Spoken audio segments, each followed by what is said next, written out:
ladies, so this is officially take number 3 for me on this video. Oh my gosh. My cat is being a crazy face and everything's not going my way. Anyways, it's super late at night. It's like almost 1 o'clock in the morning and I wanted to show you guys some things that I had gotten today and I got a call from my doctor, so I have test results back and I just wanted to show you some things that I had gotten and yeah, so just kind of catch you up real quick. So let's see, first things first. So as I told you guys in my last video, I am on the low amylose diet, which can be tricky to buy food for, especially like if you're trying to feed a family and one of you is on a diet like this. It's difficult. So I'm trying to kind of spice things up a little bit. I get sick of food extremely easy. I don't like to eat the same food in and out and in and out. It drives me nuts. So I went grocery shopping today because tonight I wanted to try, I had a friend of mine over and I wanted to try to do buffalo chicken pizza. It's one of my favorite pizzas, but obviously on this diet I can't have it because of the crust. So I had found a recipe for the cauliflower pizza crust. At first I was a little nervous to try it because it's cauliflower. I'm like, how can you make a dough out of cauliflower? But it actually works, and I will show you.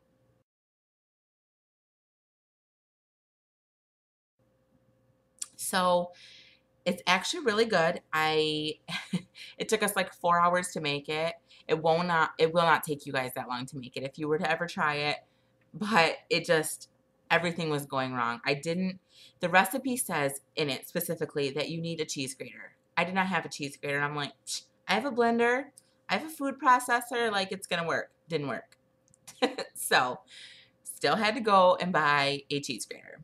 So definitely use a cheese grater because if you don't, it is just a hassle. So use a cheese grater. Also, if you were to make it, it says like you can put down parchment paper under the dough. Definitely do that because you're going to want to flip it halfway through baking. You're going to want to do that because the top will get nice and delicious, but then the bottom will be kind of soft and it's really hard. It sticks really bad and it kind of just falls apart if you don't. So it's still good. So whatever.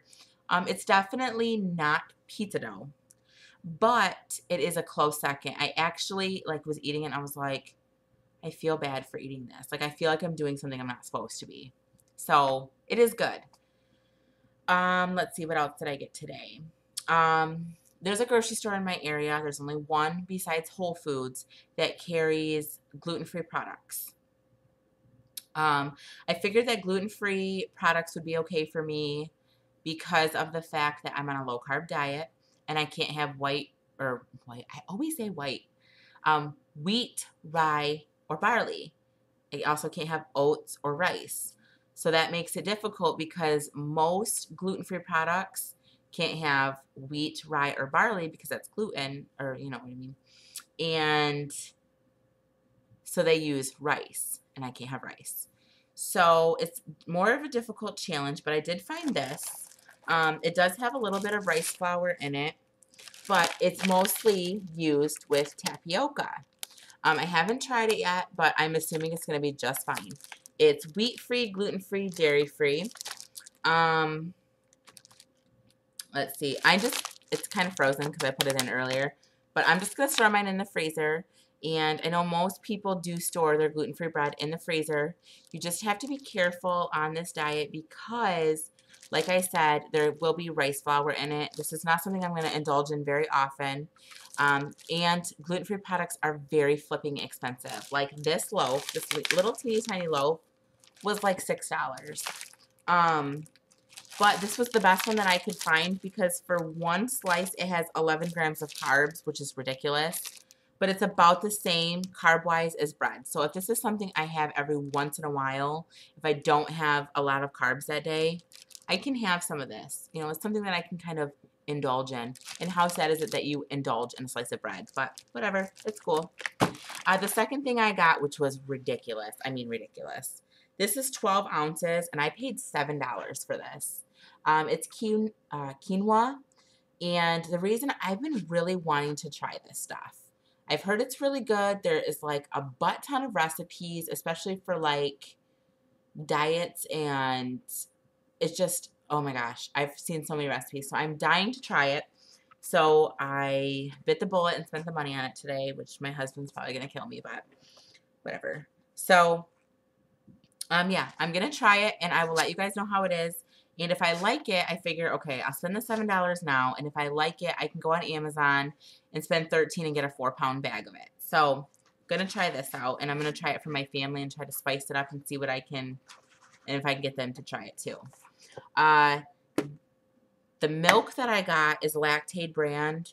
You can find this at Walmart, but I do have a hard time finding this. And this was actually on sale, and it's the Lactaid cottage cheese. And as I've told you guys before, I'm lactose intolerant. I still eat it, but it's nice when you find stuff like this because you're like, yes, it's not going to hurt my stomach. So, yeah. So I got some Lactaid cottage cheese and then my Lactaid milk. So those are the things that I got for my diet, and then I got the stuff to make the cauliflower pizza, which I will put the recipe below, and I will also put the rules, because I forgot on my last video to put the rules for this diet if anybody wants to try it. Secondly, I started Insanity today, and I know why it's called Insanity. I'll tell you that. It is called Insanity because it's flipping insane. And it is so hard to do. I am sore as a mother. But I am so excited. I'm just going to push through. Me and my brother-in-law are doing it. And I'm just going to push through. And hopefully I can get some weight down and I can get pregnant. So, and if not, then I will just be skinny. So, yeah, started that today. I will keep you guys updated on my progress on that. But I will tell you, it is hard. Oh, my God, it's hard. And so, yeah. Let's see what else. I got a call from my doctor this morning, my endocrinologist, and my test results were back in from my glucose screening, and my glucose is in normal range. My testosterone is in normal range. Now, the reason they test your testosterone is because if you have high testosterone, when your testosterone rises, your insulin will rise. When your insulin rises, your testosterone rises. So it's like this pattern that is really hard to break. So they check for both. She said both are in normal range, which I don't know about all that business, but I'm not a doctor. So, and then I had also asked if I could be put on metformin. Now, they told me that they had talked to all the doctors in the office or whatever, and they have decided as a group that metformin will not benefit me because they believe that my, what did she say? We believe that your infertility is caused by your thyroid. And I was like, oh yeah, I totally forgot to tell you that I was just diagnosed with PCOS and I have a fibroid. And she was like, oh. I was like, yeah, I'm totally sorry. I totally forgot to call you guys and let you know that, because I had an ultrasound 3 days after my last appointment at the endocrinologist. So, forgot. And so she's going to get the ultrasound from my doctor. And then my OBGYN and my endocrinologist are going to come together, and they're going to talk to each other and decide what is best for me. So, yeah. Other than that, I'm going to go ahead and show you guys some pictures of the pizza. And it was really good. You guys should try it. And I will put all the stuff in the down bar. And I just wanted to tell you guys that I love you, and I'm thinking of you all. And I just wanted to do a quick update. Mostly, I think I just wanted to talk. So, I'll talk to you guys in my next video. Bye, guys.